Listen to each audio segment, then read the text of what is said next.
ಶ್ರೀ ಪರಂಜ್ಯೋತಿ ಅವರ ಪವಾಡ.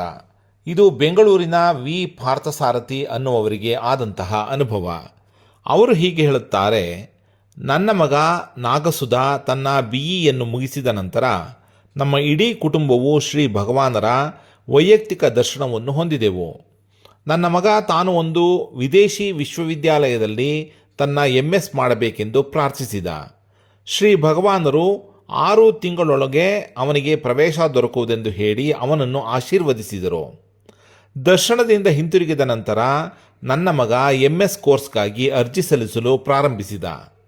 ಮರುದಿನವೇ ಅವನಿಗೆ ಸ್ವೀಡನ್ನ KTH ರಾಯಲ್ ಇನ್ಸ್ಟಿಟ್ಯೂಟ್ನಿಂದ ಸಂದರ್ಶನದ ಕರೆಯು ಬಂದಿತು. ಅವರು ಅವನ ಅಧ್ಯಯನಕ್ಕಾಗಿ ವಿದ್ಯಾರ್ಥಿ ವೇತನವನ್ನು ಕೊಟ್ಟರು ಮತ್ತು ನಾವು ಅವನ ಜೀವನಕ್ಕಾಗಿ ಮತ್ತು ಮನೆಗಾಗಿ 15 ಲಕ್ಷ ರೂಪಾಯಿಗಳನ್ನು ಮಾತ್ರ ಖರ್ಚು ಮಾಡಬೇಕಾಗಿ ಬಂತು. ಹಣದ ವ್ಯವಸ್ಥೆಗಾಗಿ ನಾವು ಶ್ರೀ ಪರಂಜ್ಯೋತಿಗೆ ಪ್ರಾರ್ಥಿಸಿದೆವು. ಬ್ಯಾಂಕ್ನಿಂದ ಸಾಲಕ್ಕೆ ಅನುಮೋದನೆಯೂ ದೊರಕಿತು.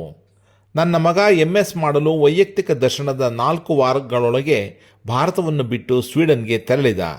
ನಂತರ ಅವನು ಯುರೋಪಿಯನ್ ಕಾನ್ಸುಲೇಟ್ನಿಂದ ಆಯ್ಕೆಯಾದ ಮತ್ತು ಸ್ವೀಡನ್ನಲ್ಲಿ ಬೆಸ್ಟ್ ಅಕಾಡೆಮಿಯ ಪ್ರೆಸಿಡೆಂಟ್ ಆದ.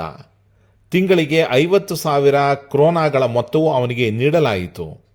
ಈಗ ಅವನೊಂದು ವಿಶ್ವ ಪ್ರಖ್ಯಾತ ಕಂಪನಿಯಲ್ಲಿ ನೌಕರಿಯನ್ನು ಸಹ ಪಡೆದಿದ್ದಾನೆ.